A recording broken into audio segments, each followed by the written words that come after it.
அனைவருக்கும் வணக்கம். Jeganathan ktvschool YouTube channel. நம்ம சேனலில் உயர்கல்வி அட்மிஷனோட வேலைவாய்ப்பு தகவலாம் பார்த்துட்ருக்குறோம் இல்லைங்களா. அந்த வரிசையில் இந்த வீடியோவில் TNAU 2023-24 என்ன ஸ்டேட்டஸ்ஸு, லேட்டஸ்ட்டு அப்டேட் என்ன, அடுத்து என்ன எதிர்பார்த்துட்ருக்குறோம், என்ன நடக்கும் அப்படிங்கிறத இந்த வீடியோவில் பார்ப்போம்.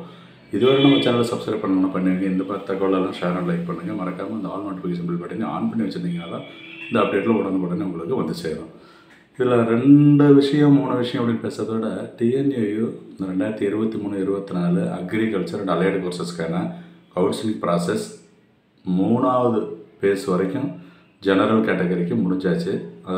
Seat certificate verification and seat allotment process 3வது பேஸ் வரைக்கும் முடிஞ்சது. அந்த 3வது பேஸ் CV சர்டிஃபிகேட் வெரிஃபிகேஷன் பொழுது ஸ்லைடிங் கொடுத்துருந்தாங்க. அந்த 3வது ஸ்லைடிங் ரிசல்ட்டு எப்போ வரும், ப்ளஸ் 4வது சர்டிஃபிகேட் வெரிஃபிகேஷன் வாய்ப்பு இருக்குதா அப்படின்னு சொல்லி தான் பார்த்துட்ருக்குறோம். கண்டிப்பாக இருக்கும் அப்படின்னு தான் எதிர்பார்த்துட்ருக்குது.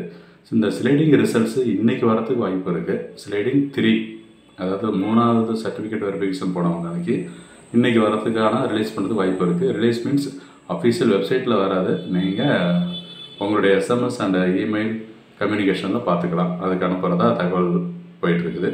அடுத்ததாக 4வது சர்டிஃபிகேட் வெரிஃபிகேஷன் இருக்குமா அப்படின்னா நிச்சயம் இருக்கும். வேக்கன்சி வந்து இன்னும் கம்ப்ளீட்டாக ஃபுல் ஆகிருக்காது.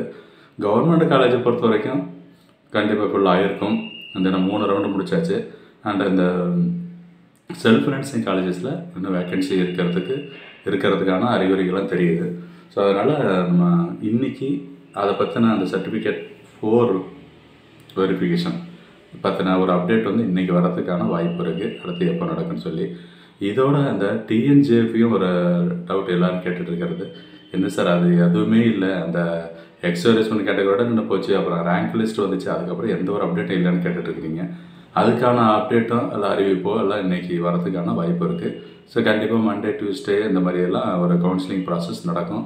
ஒன்று TNAU சர்டிஃபிகேட் வெரிஃபிகேஷன் பண்ணுவாங்க, இல்லைன்னு சொன்னால் நம்ம TNJFU ப்ராசஸ் ஸ்டார்ட் ஆகும். நிச்சயம் இந்த 2ல் ஒன்று நடக்கும். ஸோ நம்ம சேனல் வீடியோஸ்லாம் தொடர்ந்து பாருங்கள், நிறையா அப்டேட்ஸ்லாம் கொடுத்துருக்கேன். அதுக்கு நீங்கள் பார்த்துட்டு இதெல்லாம் டவுட்ஸ் கமெண்ட்ஸ் இருந்துச்சுன்னா நம்ம ரிப்ளை பண்ணுங்கள். அதோட இந்த அக்ரிகல்ச்சர் இன்னும் எனக்கு 137 BC கட் ஆஃப் கிடைக்குமா அப்படின்லாம் கட் ஆஃப் பற்றி கேட்டுட்ருக்கிறீங்க. நான் அந்த லாஸ்ட்டு கட் ஆஃப் வரைக்கும் உங்களுக்கு வீடியோ போட்டிருக்கிறேன். ஸோ அது சர்டிஃபிகேட் வெரிஃபிகேஷன் 3 வரைக்கும் என்ன கட் ஆஃப் வரைக்கும் உங்களுக்கு கூப்பிட்டுருந்தாங்க அப்படின்னு சொல்லி அது எல்லாமே இந்த ஃபஸ்ட்டு ரேங்க் ரேஞ்சுன்னு ஒன்று ரிலீஸ் பண்ணியிருந்தாங்க இல்லையா, அதுக்குள்ளார இருந்து கவுன்சிலிங் ஃபீஸ் பே பண்ணியிருந்தீங்கன்னா உங்களுக்கு அடுத்த ரவுண்டு வாய்ப்பு இருக்குது. அது கவுன்சிலிங் ஃபீஸ் பே பண்ணலை, அப்ளை பண்ணலை அப்படின்னு சொன்னால் வாய்ப்புகள் கம்மி தான். இந்த 3rd ரவுண்டு என்னை பொறுத்து 2-3 கம்யூனிட்டிக்கு தான் கூப்பிட்ருக்குறாங்க சர்டிஃபிகேட் வெரிஃபிகேஷன். மற்றதுக்கெல்லாம் ஃபார் எக்ஸாம்பிள் OCக்கெலாம் கூப்பிடலை, இன்னொரு கேஸ்ட்டுக்கு அவங்களுக்கு கூப்பிடலை. அதனால் இந்த இன்ஃபர்மேஷன் எலிஜிபிலிட்டி இருந்துச்சுன்னு சொன்னால் கண்டிப்பாக உங்களுக்கு SMS அண்ட் இமெயில் வரும். அதை நீங்கள் கன்ஃபார்ம் பண்ணிவிட்டு கவுன்சிலிங் சர்டிஃபிகேட் வெரிஃபிகேஷன் அட்டன் பண்ணலாம். So TNJFU and TNAU latest update இது தான். தேங்க்யூ. இந்த தொடர்ந்து பாருங்கள், சேனலை சப்ஸ்கிரைப் பண்ணிவிட்டு ஆல் நோட்டிஃபிகேஷனை ஆன் பண்ணி வைங்க.